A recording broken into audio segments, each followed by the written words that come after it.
Testes unitários. O teste unitário é aquele teste que testa a menor unidade em um programa. E a menor unidade, no caso do TypeScript, você tem uma função ou um método dentro de uma classe. E quando a gente faz o teste unitário, o que a gente está testando? A gente está testando entrada e saída. Por exemplo, vamos pegar o caso da função somar. Ela recebe dois argumentos, dois parâmetros. Por exemplo, estou chamando a função somar passando os números 2 e 3. O que essa função retorna? Ela retorna a soma. Então, no caso, vai ser 5. Então, para mim codificar um teste, eu tenho que exatamente chamar essa função, simplesmente passando dois parâmetros e vendo se a resposta é 5. Se a resposta não for 5, você errou, ou seja, o código está errado. Então, o objetivo de um teste é exatamente testar isso, de um teste unitário. Testar, passando as entradas conhecidas, se a resposta é aquilo dentro do esperado. É claro que para você codificar esse teste na mão, você faz isso. Só que isso vai te dar muito trabalho. Então, por isso, a gente utiliza algumas ferramentas que utilizam para fazer o teste automático. Então, você codifica os testes e eles rodam de uma vez. Então, para isso, nós podemos usar o Jest. Tá? Aqui no caso, aqui, para me configurar o Jest, eu tive de fazer o seguinte, eu tive de instalar o Jest, @jest, npm jest. Lembre que eu instalei isso como dependência de desenvolvimento. Por quê? Porque na própria estrutura do projeto, aqui eu já estou pegando o projeto que eu uso para toda a aula, com todo o código que eu preciso. Observe o seguinte, você tem duas pastas, uma pasta SRC, que tem o código que você entrega para o cliente, ou seja, o deploy, e você tem o código que você não vai fazer o deploy para o cliente, porque isso daqui faz parte só para você, só para a parte de teste. Então, a gente utiliza uma pastinha à parte. Tá? Ok, não só isso. Então, instalamos o Jest, que também faz parte das dependências de desenvolvimento, que seja, na hora do deploy, isso não vai para o cliente. Temos que instalar o @types para ele reconhecer. E aqui, no caso aqui, eu instalei o MongoDB Server, porque lá no exercício nós vamos usar o código da aula anterior, que foi um código relacionado a Mongo, conexão com Mongo. Então, nós vamos testar o código da aula anterior. Temos que instalar o TS-Jest, porque se não instalar ele, não dá certo no TypeScript. O Mongoose veio da aula anterior também, foi para fazer a conexão com o MongoDB, não é isso? Então, aqui de instalação é só isso. No caso aqui, como estamos usando o Jest, você tem que configurar algumas coisas. Então, aqui você tem que dizer o que é o preset, aqui está sendo explicado aqui. Especifica as configurações do arquivo TypeScript. Então, está aqui, nós já instalamos o TS-Jest, está ok. O ambiente de teste é o Node. E aqui é quais arquivos, no momento de você rodar o Jest, quais serão os arquivos que ele vai considerar que tem teste. Não basta falar que é a pasta teste. Mas até você pode colocar aqui, então coloca só até aqui, né? Então, rootdir /teste. Todo mundo que tiver aqui dentro, você vai considerar como sendo teste. Então, aqui não. Aqui considerei exatamente isso. Teste.ts. Então, todo arquivo aqui é uma convenção. O pessoal geralmente utiliza teste unitário. Todo arquivo que tem um teste unitário, eles colocam o .teste.txt. Então, aqui eu vou fazer um teste aqui. Vou rodar aqui. Aqui já rodei aqui. Então, tem todos os arquivos aqui, que são .teste. Todos. Ele rodou. Então, aqui diz que passou e passa rapidinho, então. Olha só, então é só abrir um desses aqui, dar um Ctrl S. Ele já roda já, automático. 10h58, horário atual, ele vai rodar. Então, deu tudo aqui, passou, todos que passaram, 5 suítes. Já adiantando um pouco, suíte é o quê? É um agrupamento. No caso aqui, nós estamos usando a extensão VS Code Jest, igual está sendo dito aqui. Eu vim aqui, extensões, Jest, instalei a extensão Jest. Tem outras extensões. Talvez as outras extensões até tenham um visual melhor. Eu simplesmente olho isso daqui. Quem tem mais, né? Esse daqui tem 2 milhões, os outros têm um pouco menos. Não quer dizer que os outros sejam inferiores, às vezes tem vantagens. Mas eu instalei a extensão Jest aqui. VS Code Jest. Voltando aqui. Então, ela me auxilia aqui. Inclusive, ela até coloca aqui, ó, no terminal aqui, ó, tem aqui, eu posso rodar usando npm, eu posso usar o npm run test, que no caso aqui eu estaria rodando usando o quê? Aquilo que eu defini aqui, ó, dentro dos scripts. Da mesma forma que eu tenho run dev, run start, eu tenho run test. Então, ele executou aqui, ó, executou todos, pronto, terminou. Ou seja, ele usou o jest, certo? E aqui o VS Code Jest é simplesmente uma extensão para facilitar a minha vida, ou seja, ele já roda automático aqui, tá certo? E aqui ele tem outro visual. Eu não gosto desse visual porque ele não coloca de onde veio. Por exemplo, esse teste aqui, ó, ele veio de qual switch? O switch é um arquivo, tá? Então ele veio de qual arquivo? Eu não consigo ver, tá certo? Então é onde eu prefiro o outro visual aqui, eu acho o visual melhor, tá? Eu acho que fica mais fácil de ver. Tá? Então, passou todos os testes, são 5 arquivos, 1, 2, 3, 4, 5, são todos que estão aqui dentro, e 44 testes dentro dele. Se tivesse falhado algum, apareceria de vermelho aqui, certo? Voltando aqui.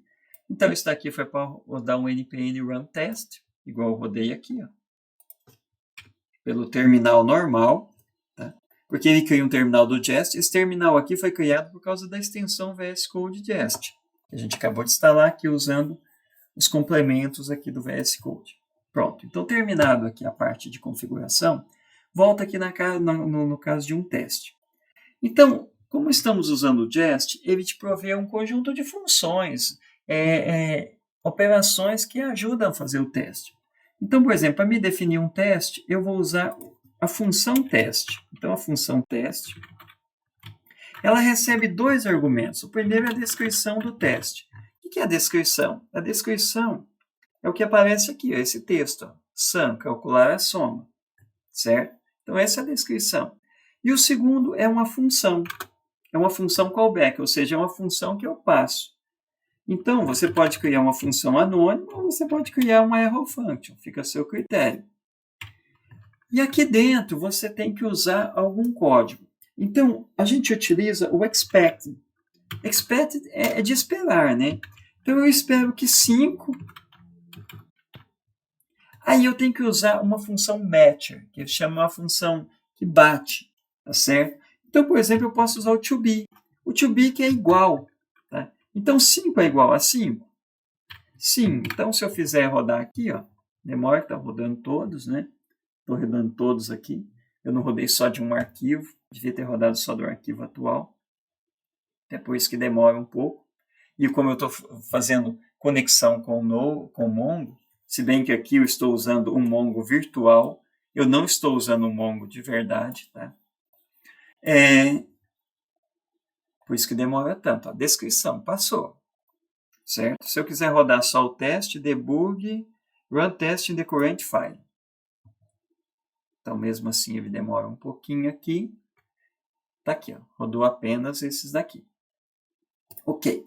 Então, pronto. Essa é a estrutura de um teste. Você chama a função teste. Dentro da função teste tem uma descrição, que é a descrição que aparece aqui. E você passa uma função que a gente chama. Todas as vezes que eu passo uma função para alguém, essa função é chamada de callback. Então, esse código que está selecionado aqui é chamado de callback, uma função callback. Certo? Então, passamos isso para a função teste. E dentro do corpo dessa função, o corpo está aqui, né? O que está aqui dentro. Isso daqui é o corpo da função. Você chama um expected. E esse expected, se ele dá verdadeiro ou falso. Se ele der verdadeiro, passou. Se der falso, não passou. Certo? Você pode colocar mais de um teste dentro aqui. Ó, por exemplo, 5 to be 5. Pode, mas não é uma boa ideia. Porque nesse caso aqui, você vai estar dizendo que se falhar um desses, você está sabendo, aqui vai aparecer que simplesmente falhou. Mas qual deles que falhou? Tá? Qual deles que falhou? Eu não tenho ideia de qual deles falhou. Porque vai aparecer simplesmente a mensagem de que esse teste falhou. Não vai aparecer a mensagem de que... Olha lá, ó, Ele até apontou aqui, ó, mas não é uma boa, porque na verdade a gente simplesmente olha essa informação aqui. Ó. Porque no final, à medida que você vai programando os testes. Quando falha, você vai ter uma bateria de muitos testes, porque uma mesma função ou método você vai ter que testar em todas as situações possíveis. Isso chama cobertura do teste. Cobertura do teste, você começa a testar todas as situações que cobrem a possibilidade. Por exemplo, aqui no caso de uma função de somar, você pode somar dois números positivos, dois números negativos, somar zero, somar um negativo e um positivo. Então, terminado isso, provavelmente você terminou todas as possibilidades que essa função tem. Tá? Isso a gente chama cobertura de teste. Ou seja, você cobriu todas as possibilidades. Mas a possibilidade de funções somar são infinitas, existem infinitos números, tá certo? Mas são poucas as possibilidades. Por exemplo, 1 mais 1 e 10 mais 10 dá na mesma. Tá? Então não faz diferença você testar 1 mais 1, 2 mais 2, 3 mais 3. Basta testar positivo, testar negativo. Negativo e positivo, talvez esteja faltando até um teste aqui no meu. Aqui. Mas aquilo que você entende que cobriu todas as possibilidades já é suficiente. Porque se você for testar todas as possibilidades, são infinitas as possibilidades. Então essa é a estrutura de um teste. Lembrando que você chama o expected e você chama a função match. O que são as funções match? Bom, as funções match, elas têm a função para cada... Depende do que você está testando. No caso aqui, esse código é síncrono. O que é um código síncrono? É aquele código que se você chamou ele, a resposta vem imediato. Não depende de hardware, não depende de conexão, não depende de nada. Aqui no código aqui, eu estou testando essa... Aqui, operação controller. A operação controller é uma operação que, olha só, ela é baseada numa requisição. Ela retorna uma promessa, uma promise. Então, a partir desse momento, você tem o quê? Você tem um código que ele é assíncrono. E para você testar um código assíncrono, você precisa fazer um código diferente. Então, aqui eu estou passando pelo body. Então, eu teria que fazer uma requisição HTTP. E essa requisição me passa os parâmetros pelo corpo x e y. Tá? E ele simplesmente retorna a soma, um JSON aqui. Então, para me testar esse código, o que a gente fez? Tá aqui. Aparece uma figura nova, describe. O describe, ele utiliza, aqui, ó, deixa eu voltar aqui e colocar um describe. O describe, ele aparece como um grupo. Então, por exemplo, eu posso vir aqui usar uma função describe. A função describe, ela tem um texto, por exemplo, bloco, só. E na sequência, exatamente aquilo que ele passa como parâmetro, uma função anônima ou uma arrow function. Pronto, eu tenho que fechar isso daqui. Fechei a função, fechei a abertura aqui. Ó. Pronto. Então, o que é isso daqui? Isso daqui é um bloco. O que ele chama também de switch. Tá? Apesar do VS Code Jest não reconhecer o describe como uma switch, isso daqui é considerado uma switch, ou seja, você cria um agrupamento de teste. Tá? Então, isso é interessante porque você começa a definir, por exemplo, eu estou testando uma determinada operação de soma, então todos eu vou colocar aqui. Operação de multiplicação, coloco dentro de um describe. Ele começa a fazer o agrupamento. É uma boa ideia criar blocos, um describe. Certo? Aqui, nesse ambiente aqui, não vai aparecer o bloco soma. Tá? Ele aparece, dependendo do ambiente, ele aparece. Dependendo do ambiente, não. Tá? A organização depende da ferramenta que você está utilizando. Aqui, por exemplo, não apareceu. Aqui não apareceu. Tá? Voltando aqui. Então, tá. Aí, nesse caso aqui, eu estou usando um arrow function, por isso que tem aqui a flecha. Como nesse caso eu estou fazendo uma conexão, um teste, que faz uso de uma promise, porque aqui, ó, controlador sum, eu estou chamando controlador sum exatamente esse daqui, ó, sum. É aqui que eu estou, peraí. Então, nesse caso aqui, o que eu fiz fazer? Essa função ela tem que ser assíncrona. Lembra-se, toda vez que eu chamar uma função que essa função eu vou ter de usar o await, quer dizer, esperar, toda vez que eu vou ter de esperar a chamada da função, ela precisa estar numa função que seja também assíncrona, né? Ou seja, essa função na prática ela é uma promessa também. Então, o que eu fiz aqui? Eu simulei a chamada da requisição. Olha só. Eu criei um objeto, porque todas as vezes que eu coloco um par de chaves, eu estou criando um objeto, não é isso? E nesse objeto, eu estou passando lá um JSON. Um JSON simplesmente, eu estou falando que isso aqui é uma requisição. Eu estou fazendo uma forçação, estou fazendo um casting aqui. Eu estou falando, ó, esse objeto aqui é do tipo express request. Aqui, ó. Certo? Da mesma forma, eu faço no response. Só que no caso do response, eu tenho que primeiro configurar como o tipo unknown, quer dizer, desconhecido, para depois eu conseguir configurar ele e fazer o cast para response, para o tipo aqui response do express. Agora, aparece aqui uma função nova.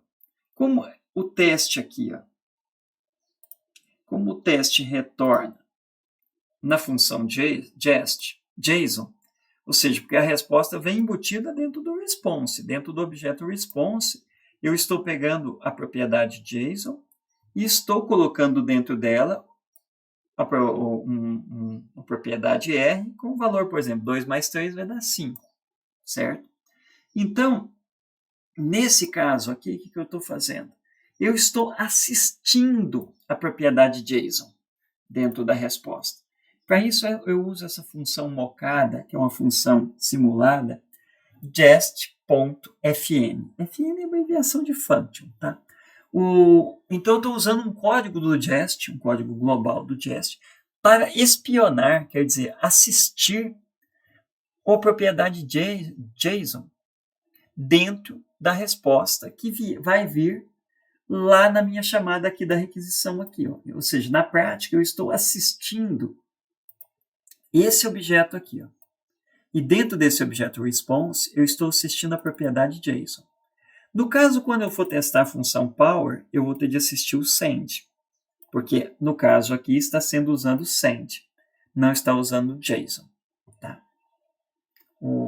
Aqui esse código meu deveria ser JSON. Vou ficar padronizado aqui. Tá? Eu errei aqui. Errei, não, esqueci, mas é um erro, né? Voltando aqui, então aqui eu estou chamando a operação sum, e estou passando os objetos rec-res que eu criei aqui. Ó. E aí, quando ele vai pegar a resposta, agora pegar a resposta é um pouco mais complicado. Tá? Olha lá, ó. O código que eu estou esperando para ser testado é res.json. No caso aqui ó, de testar a potência, eu estou testando aqui, ó, eu estou pegando res.send. Por quê? Porque ele responde no send, certo? Inclusive aqui ele já até acusou um erro. Ó. Quando ele testou parâmetros, não são números.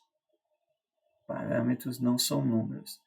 Ah, porque aqui eu estava testando usando send. Aqui é JSON. Com aquela mudança lá, impactou no código aqui, não é isso? Vamos ver se passa aqui. Espera um segundinho até chegar o resultado. Está rodando. Ah, eu coloquei JSON aqui, mas esqueci de colocar JSON aqui.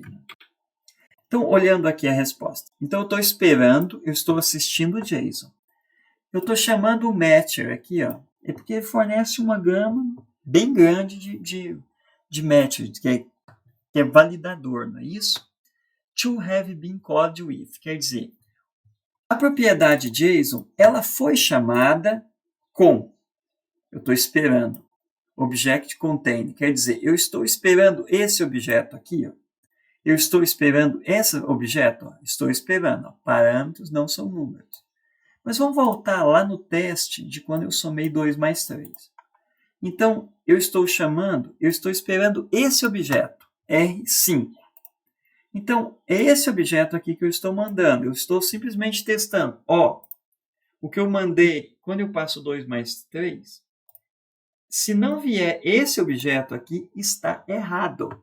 Está errado. Então, fiz o primeiro teste. Como a cobertura de teste ela tem que cobrir todas as possibilidades, então essa possibilidade eu cobri. Vamos cobrir essa possibilidade aqui? Tá, então vamos cobrir essa possibilidade. Não, na verdade, na sequência eu estou testando essa possibilidade. Parâmetros inválidos. Então, para me testar os parâmetros inválidos, o que eu fiz? Eu não forneci o x e o y. Quer dizer que se eu não fornecer o x e o y aqui, ó, se não tiver x e y, ele vem para cá. Então tá aqui, ó, não forneci o x e o y, ó, o objeto body está vazio. Então, aqui nesse caso, eu estou testando se a resposta é exatamente essa. Propriedade message, parâmetros inválidos. Foi exatamente essa. Agora vamos testar essa. Que eu estava mandando como send aqui, ó. Vou mandar via JSON aqui. Então, foi por isso que eu coloquei aqui, ó, para assistir o JSON. Passei, por exemplo, 2 e no Y eu estou passando um texto. Então, quando eu vou mandar converter para inteiro aqui, ó, vai dar erro. E quando der erro, vai cair aqui. Ó. Parâmetros não são números. Então, parâmetros não são números.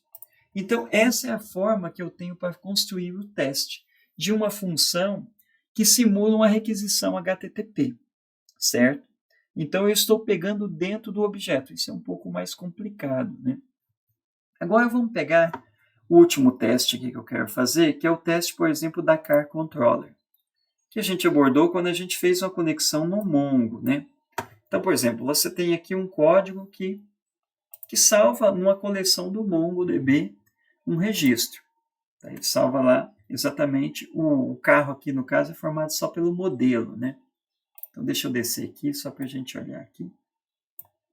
Então, nós temos que o carro é formado apenas pelo modelo. Então, tá, ele vai lá, salva um carro. Então, são essas as possibilidades. Então, eu tenho que testar esse método aqui. A minha unidade, no caso, é esse método chamado create. Então, para me testar ela, é muito parecido com a operação controller aqui no teste, não é isso? Deixa eu fechar aqui. Car test. Então, tá a minha bateria de testes aqui. O código fica grande, né? O código de teste é maior do que o código que eu estou testando. Aqui aparece mais outra coisa. O que a gente chama de hooks. Hooks são ganchos, não é isso? Então, os ganchos são geralmente 4. Antes de tudo, depois de tudo, antes de cada e depois de cada. Tá? Aqui não tem o depois de cada sendo usado. Então, o before all, ele é chamado antes de todos os testes dessa suíte. Então, antes de qualquer teste dessa suíte, ele é chamado. Então, o que eu fiz aqui? Aqui, no caso, eu não estou usando o Mongo que eu tenho aqui, ó, instalado no meu computador. Eu uso uma versão que está em memória do Mongo. Ou seja, ele não salva em disco. Por que a vantagem disso? Primeiro, que eu não danifico a minha base de dados no Mongo. Segundo, eu não acesso o disco. Então, se os testes aqui, na hora de rodar esses 44 testes, está gastando em torno de 10 segundos aí, ó. Quantos segundos gastou aqui? Gastou quase 10 segundos. Se eu estivesse conectando com o Mongo oficial mesmo, o Mongo que está salvo no meu HD, certamente eu ia gastar bem mais. Tá? Por causa do seguinte, não basta simplesmente estabelecer a conexão. Aqui no caso é o código que eu coloquei para estabelecer a conexão. Então, a primeira coisa que ele faz é isso, antes de fazer qualquer teste dentro dessa suíte. Lembrando que a suíte aqui é o arquivo. E depois de terminar todos os testes, ele encerra a conexão com o Mongo. Como é uma conexão temporária, o que eu tenho? Ela simplesmente deixa de existir. Essa versão do Mongo aí não existe. Só que antes de cada teste, então, por exemplo, se aqui eu tenho, sei lá, 10 testes, ele vai chamar esse daqui, ó, before each, 10 vezes antes de cada teste. O que eu fiz antes de cada teste? Eu apaguei todos os arquivos. Arquivos. Todas as coleções, todos os documentos dentro da coleção. Porque lembre, uma coleção é como se fosse uma tabela no MongoDB. E um registro é um documento no MongoDB. Numa tabela você tem uma linha, um registro. Aqui você tem um documento. Tá? Então o que ele faz aqui? Ele apaga todos. Por quê? Para garantir que os testes não sejam poluídos. Porque quando você vai testar, um dos pré-requisitos do teste unitário é que o teste seja isolado. Então você tem que isolar a função, o método que você está testando e só testar ela. Então, se a sua coleção tiver outros registros, você pode danificar o seu teste. Porque, por exemplo, você está inserindo um modelo chamado UNO, por exemplo, ou Corsa, ou Go. E já tem na tabela isso. Então, quando você for testar isso, o que vai acontecer? Pode dizer que este modelo já está em uso. Então, imagina você está cadastrando aqui. Ó. Vou fazer o primeiro teste aqui, por exemplo. O primeiro teste aqui, ó, ele cadastra o UNO. Se a tabela já tiver o UNO, a resposta não vai ser essa daqui. Ó. Quando eu for testar a resposta esperada e ver se o modelo é UNO, não vai ter UNO, porque eu não tenho isso. Eu já tenho um registro UNO lá. A resposta vai ser exatamente essa daqui. Ó. Vai ser este modelo, vai ser exatamente esse objeto aqui. Ó. Este modelo já está em uso. Ou seja, você vai falhar um teste, sendo que não precisava ter falhado, porque a codificação do método que você está testando está certo. Tá? E não estaria certo. Então, o que muda aqui basicamente é exatamente isso. Eu coloquei os hooks antes. Hooks são ganchos, aquilo que são baseados em eventos. Início, fim, antes. Vale lembrar também que esse before all, before it, before all, se você colocar dentro de um describe, lembrando que o describe ele forma um bloco, não é isso? Então, ele atua somente dentro do bloco, dentro da suíte. Então, aqui eu criei exatamente 4 describe. Um para testar o create, o list, o delete e o update, que são os métodos que eu tenho aqui. Ó. Create, list, delete e update. Então, ou seja, eu criei um describe para cada um aqui, para agrupar os testes que são relacionados ao create. Então, primeiro aqui eu criei, se eu mandar criar um, ele vai retornar um. Se eu mandar um objeto vazio, o que ele retorna? Ele tem que dizer que o modelo é obrigatório. Então, ele vai dizer que o modelo é obrigatório. O modelo obrigatório veio daqui. Ó. Veio na definição do modelo. Aqui, ó. O modelo é obrigatório. Então, a resposta vem daqui. A quantidade máxima de caracteres também veio daqui. Ó. Então, quando eu mando testar aqui, ó, a minha cobertura de teste, ó, eu coloquei um modelo aqui. Para contar, eu coloquei números, tá? Ó. 10 vai até 16. Então, para me facilitar aqui, porque é um string, se eu coloquei entre aspas, é um string, não é isso? Então, simplesmente para me fazer o teste, eu uso isso. Então, está aqui. Então, foram todas as minhas coberturas de teste. Tá? No caso aqui do list, o que eu fiz? Eu adicionei 3 documentos dentro da coleção. E depois eu mandei fazer um list lá dentro. E olhei se a sequência estava certa.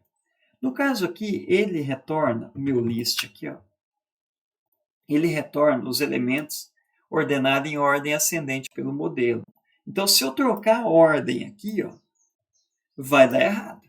Tá? Tem que tomar cuidado com relação a isso, porque às vezes você coloca aqui e dá o teste falha. Mas você fala, por que o teste falhou? O teste falhou porque você esqueceu que aqui ó, é ordenado. Então, a resposta tem que vir CFO, né? De Corcel, Fusca, Opala. Ok? No caso aqui, outro que eu vou destacar para vocês é exatamente o seguinte. No caso do delete, o que eu fiz? Eu criei porque lembre-se, antes de cada teste, a minha tabela é limpa. Então, como é que eu vou deletar um registro que não existe? Então, eu primeiro coloquei um registro aqui, usando diretamente o modelo, tá vendo? Eu não estou usando a função create, tá? Eu estou usando apenas o modelo, já colocando direto. E aí, na sequência, o que eu faço? Eu passo o ID do documento que eu acabei de criar, lembrando que o ID vem com underline ID, não é isso? E mandei, ó, passando no bar, passei aqui os objetos e vejo lá, ó, registro excluído com sucesso. No mesmo parecido, eu faço na hora de fazer o update. Ó. Eu crio um documento, tá certo? E mando atualizar esse documento, ó, de Go vira Polo. E aí aqui é a resposta. Então aqui eu finalizo a explicação. A próxima explicação será sobre o exercício.